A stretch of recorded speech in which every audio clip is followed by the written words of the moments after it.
Now, we are talking about protecting our data, all right, on the host computer. And we talked about giving file permission, encrypting files, and then system backup, all right. Now, the next thing we're looking at is images and content control, right? Content screening and blocking. Content control software restricts the content that the user can access with a web browser over the internet. Okay, um, and sometimes for those of you who have used applications like Gestor, this library, or any of these applications that they sell books online and things like that. So we sometimes restrict certain features so that you can only see probably um, you can only see maybe just a first few pages, or you can see and read the book but you cannot print or you cannot download. There's this restriction with the Adobe also does that. So you can do that to also protect your data. Then deep and deep freeze, all right? Many third-party applications are available to restore a system back to its default state. So this allows the administrator to protect the operating system and configuration files for a system. Okay, so sometimes you can call it cloning, sometimes you can call it snapshot, sometimes you can call it different ways. But the whole idea is you have a server or you have a system on the different services, and these services that you have, you don't want these services to be able to have problem, you know, maybe crash or something like that. So even if that happens, your data is still protected. Okay, so that is that. Then physical physical protection and workstation. Okay, physical protection and workstation. Security cables and locks. All right, these are several methods you can protect people from gaining access into maybe server rooms or data centers or maybe switch rooms or database rooms or or getting access to certain devices that are restricted. Okay, so you need to protect the physical location because apart from gaining access remotely, you can gain access physically. So by using security locks and keys, that can help you. Then you can use logout timers, and especially when you have this biometric system. All right, so you can set it up so that whoever gains access to a certain location biometrically it is noted. But apart from that, an employee gets up and uses his computers to take a break. If the employee does not take any action to secure workstation, any information in the system is vulnerable. Meaning that if now I decide to use my computer, anybody can come in and snoop around to get whatever it is. So one way to secure a system is anytime you are working, if you are leaving your desktop, just lock your system or do control or what do I put it? Just log out or lock your system or something like that, or lock your screen so that whoever that is coming might not be able to gain access to your system. But logout timers are session control, meaning that in case you forget to do that, if the system notices an inactivity for maybe 60 seconds or 120 seconds, then it automatically logs out. Then idle timeout and screen lock is also the same thing I'm talking about. And then login time. So in some situations, an organization will want employees to log in during specific hours, 7 a.m., 6 p.m. The system blocks login during the hours that fall outside the login hours. Okay, so organizations like banks like that, so that they can keep track of who is in office, who is not in office, or to protect people from working from elsewhere. Okay, then another way is by using GPS tracking. All right, GPS tracking. Now, this uses satellites and computers to determine the location of the device. All right, and in case the device is moving, maybe a laptop or a mobile device or a server, you can place these trackers within the motherboard or within the system or you hide it somewhere such that if somebody picks it up and if somebody is moving with it, you can be able to take note of it.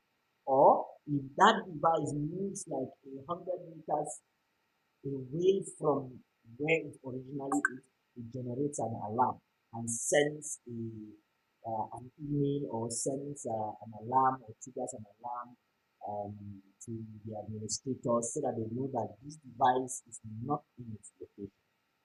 Okay, so you can also do inventory and RFID tags. All right, RFID is just a radio frequency identification. All right, so that way it identifies and tracks objects. All right, especially when you attach it to the object. All right, so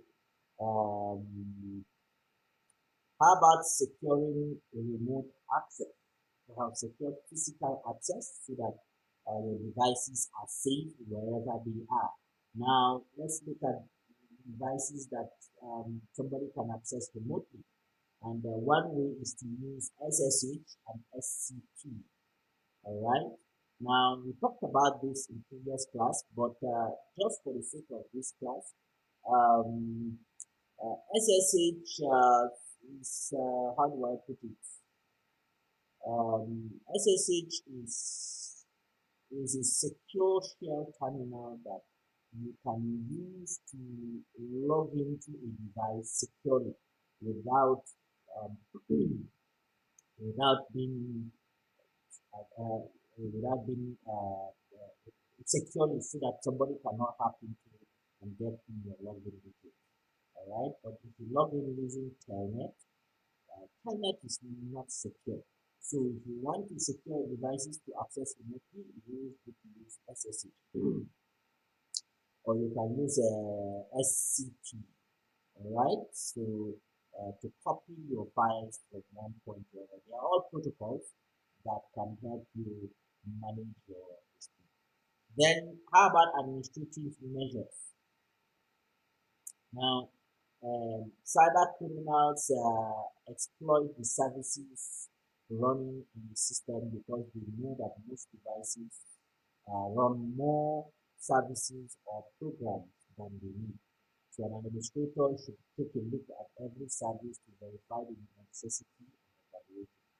Now, what I will say, every service you configure on your server on your system runs on a port number. All right, it runs on a typical port number. Now, these port numbers are like the doors or windows in which traffic can come into that machine or traffic goes out of that particular machine.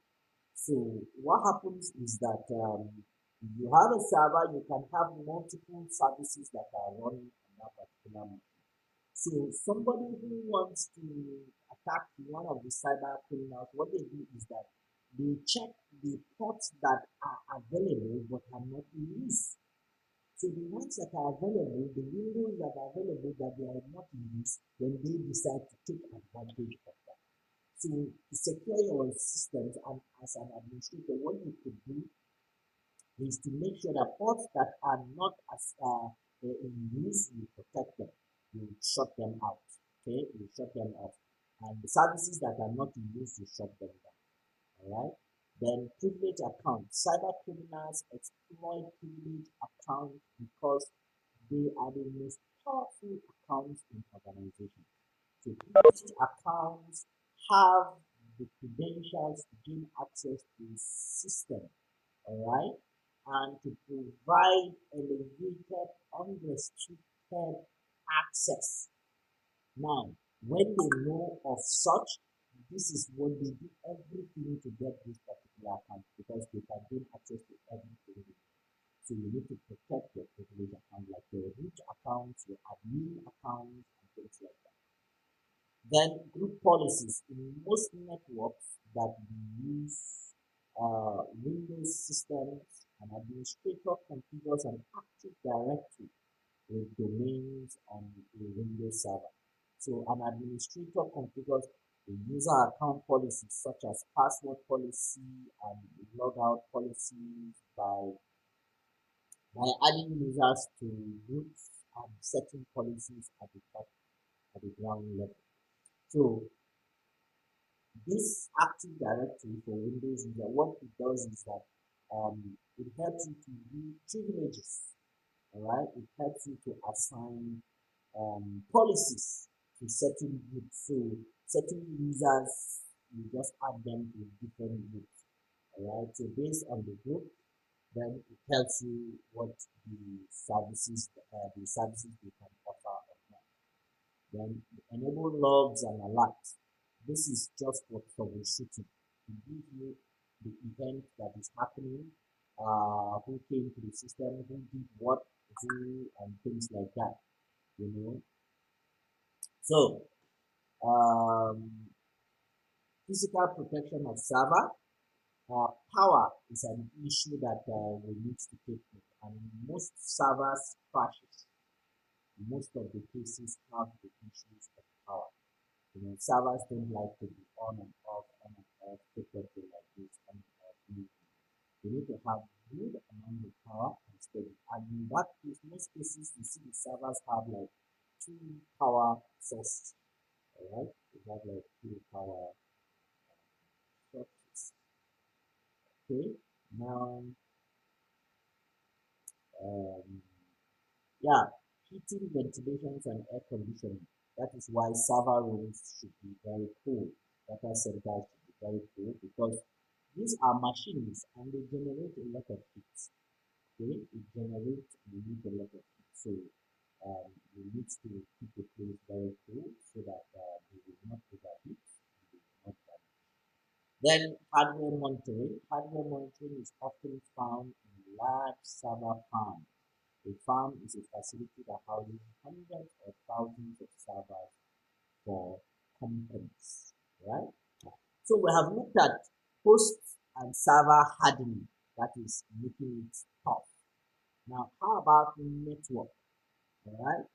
So operating centers, we call them network operating systems or not, in one or more locations containing the tools that provide administrators with a detailed status of the organization's network. All right. So the knob is a zero for troubleshooting and performance monitoring. So software distribution and updates, and device management. So every network.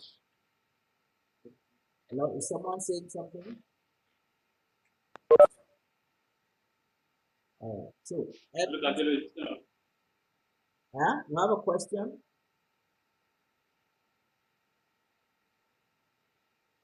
So every organization should have a network operating system center. All right, operation center.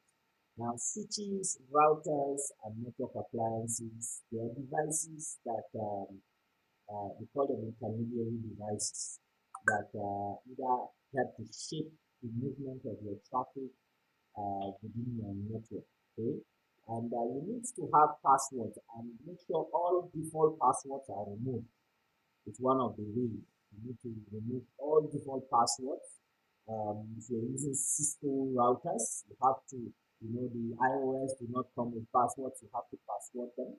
If you're using access points, all these access points come with default username and passwords. You have to change it. It comes with default IP addresses. You have to change it. So by changing the default settings, whether you're using Ubiquiti, Juniper, Cisco, Huawei, whatever product you're using, all of them come with default settings. So you need to change from the default settings, and that will help secure your network to start up. Okay.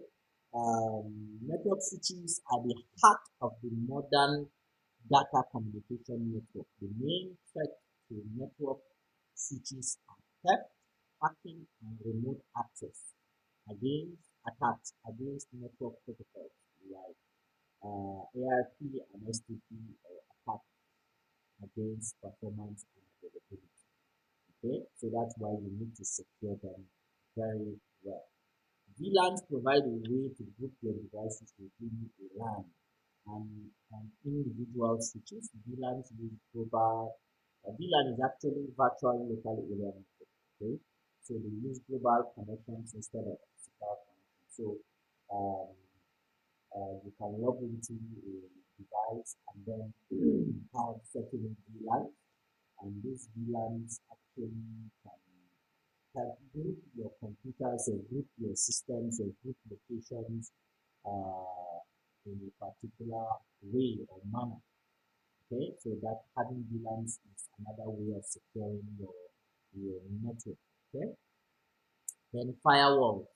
Firewalls, like we said, they could be software or hardware, but they control traffic coming into your network and going out of your network, especially unauthorized users of traffic.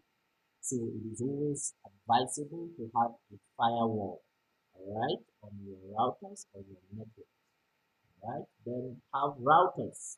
Routers like they are like backbones of your network because they communicate between your organization and your internet service providers.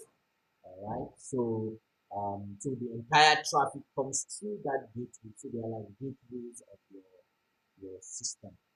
All right. Gateways of your system. Then wireless and mobile devices. Right? Wireless and mobile devices have become the predominant type of devices, so we have looked at this. Um, but they give vulnerabilities, right? They give vulnerabilities. Then network and routing services. Sorry, services. Cyber criminals use vulnerable services to attack devices, right? So securing services ensures that only necessary ports are exposed, like I said earlier on, all right? So if you are running these services on your router or on your server, you need to only make sure that these ports are the ones that are open. Any other one should not be open. Then voice and video equipment. All right, so voice is voice over IP when you have like these desktop phones that you have on your network that you use to make calls. So this control voice traffic. All right, and you have cameras on your network. If you have cameras on your network, whether it's CCTV or IP cameras, they sit on your network, you need to secure them. Then video conferencing equipment, when your bosses are having meetings or when you are having video conferencing meetings, you need to secure those devices. And then network and internet of service sensors. All right, so one of the fastest sector of information technology is the use of intelligent device sensors. All right, the computer industry brands this sector as Internet of Things. See? This is what the world is going into now. Internet of Things. So everything that we do goes into that. Okay. Uh, Physical control has to do with barricade, fencing, barricades, using biometrics, badges, and access logs. Anything that will only allow authorized individuals into your network. Okay. You need to also have surveillance like guards, escorts. You need to have recordings of these surveillances to be able to keep track of people that gain access to your facilities, and things like that. So that's the end of chapter 7. Now, chapter 8 is just becoming a cybersecurity specialist. It's just basically to explain the domains and the ethics, basically, okay? And the domain is the user domain includes the user's who's access to the organization information system. Users can be employees. Just a second.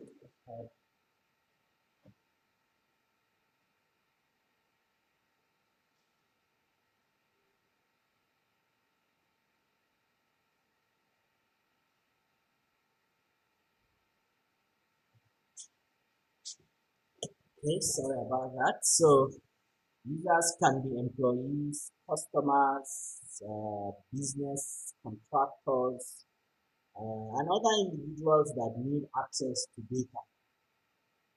Okay, that need access to data. So users are often the weakest link in the information security system and pose a significant threat to the confidentiality, integrity, and availability. That's the CIA that we talked about. Okay. Then managing user threats. Conduct security awareness training and user education, enable and automate current filtering of yes, then disable internal CD drives and USB ports, and minimize permissions, restrict access, track and monitor users, and enable encryption detection. So what we are saying here is that this job of cybersecurity expert is beyond just him. It has to do with also the people, the users within his domain, within his network. He has to give them orientation. Everybody has to take a conscious effort to be able to protect their devices, protect themselves, and then in the long run, holistically protecting themselves. So you have to, within that your domain, you have to work on the users, whether your employees or your customers or whatever, you have to work on them seriously. Another thing you have to work within your domain is your devices, because you have policies that will govern the kind of devices that are in your system or your organization. It's going to help you a lot. All right. So unattended workstations, user downloads and patch softwares, malwares, use unauthorized medias and violations are capable, acceptable use policies. So you can set up these policies so that to protect, if somebody is having an unlicensed operating system, you should not plug on your network.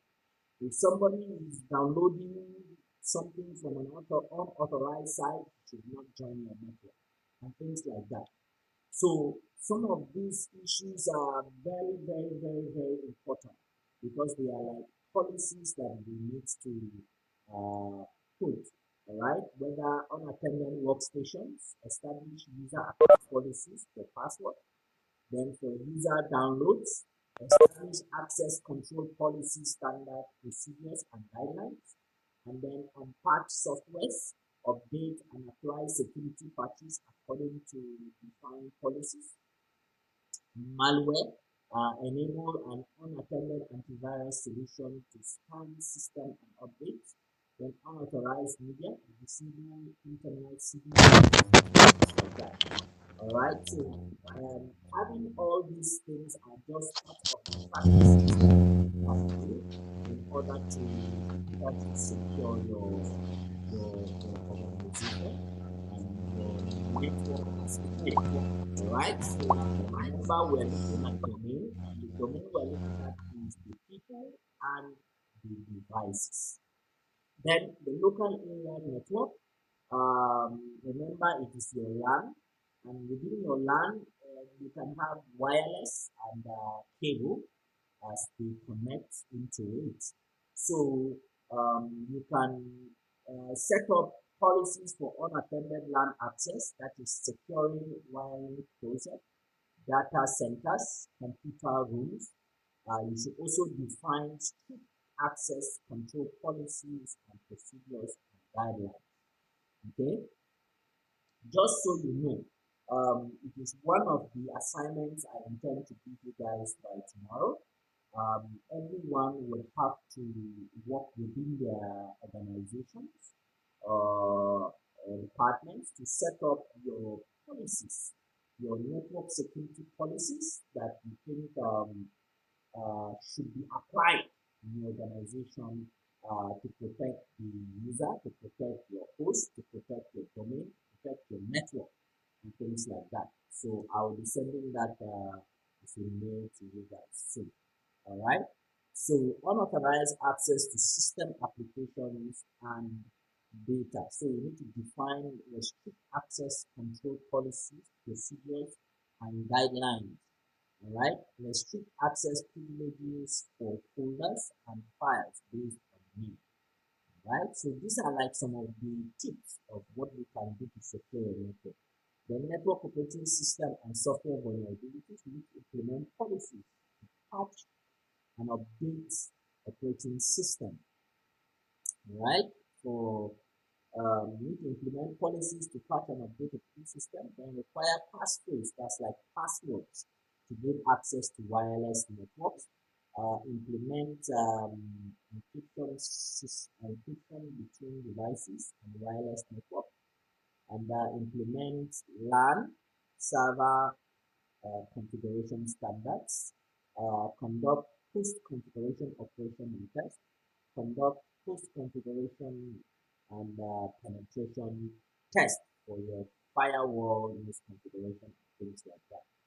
All right, that is for your local area network. And then for your private or your cloud or your wider area network, you need to disable ping or probing and port scanning. Okay, we need to implement intrusion detection and prevention system. We need to update services with security fixes and patches. Okay, we need to conduct penetration testing, most configuration tests, inbound and outbound traffic. So we need to implement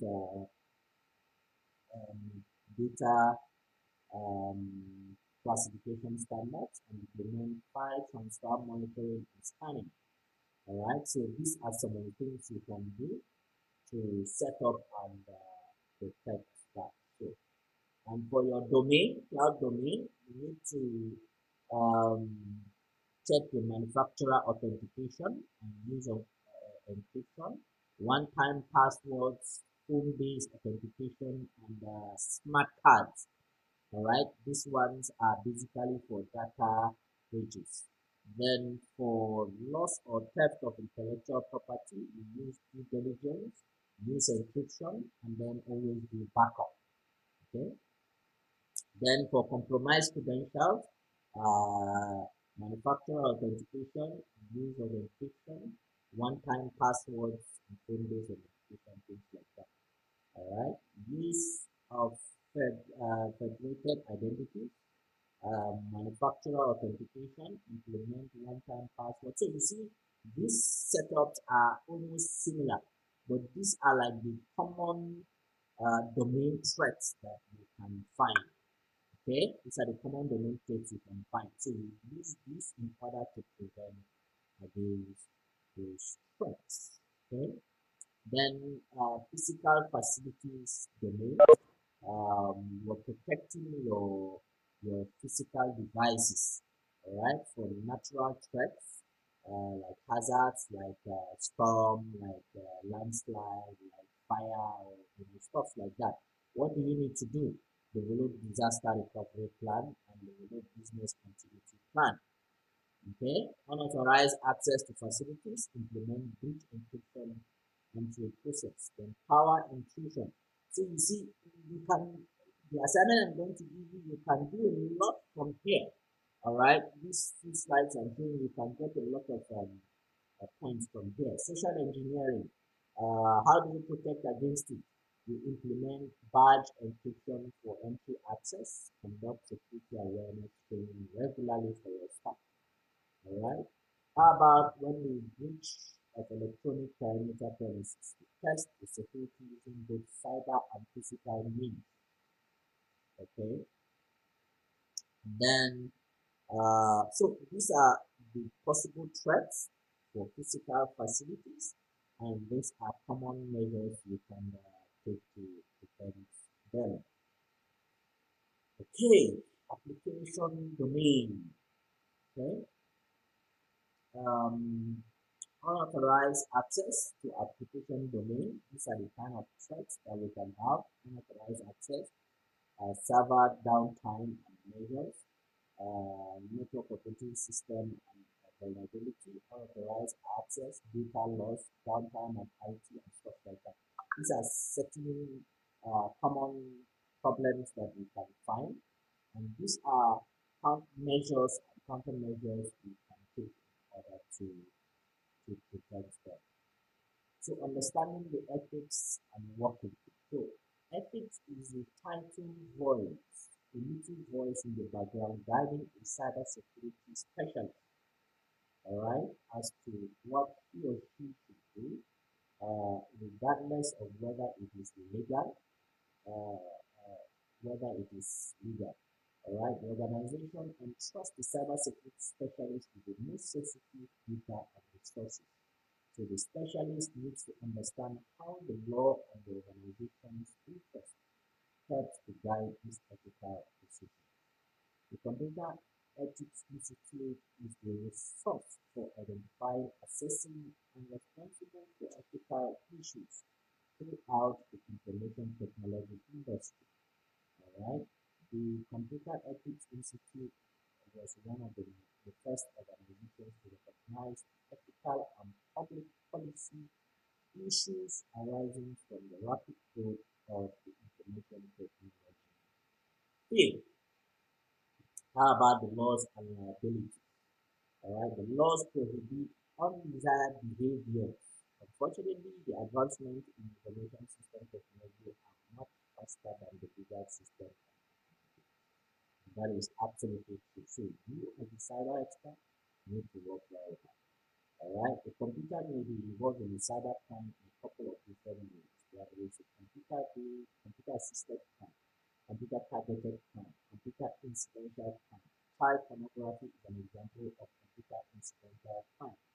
The computer is the storage device and it is not the actual tool used to commit crime. Right? So this happens a lot in foreign countries, and we need to begin to think of it in our own organization. Then there is a number of agencies and organizations out there to aid the fight against the cyber crime. So um, civil criminals and regulatory cyber laws. So these are like the industry specific laws. The German Legal Act. The, all these are majorly in the US, and they are there to protect people from cyber attacks. And these are like the acts or the laws that protect against privacy. Okay, and these are the laws that protect against international cyber crime. Okay, so there are websites that helps to provide you with cybersecurity updates all the time. One of which is the National Vulnerability Database. All right, and most antiviruses updating from there.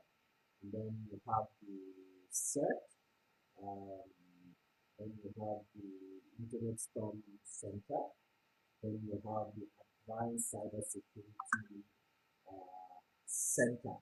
All right. So basically, what they do is that they provide up-to-date information about cybersecurity situations, attacks, and things like that.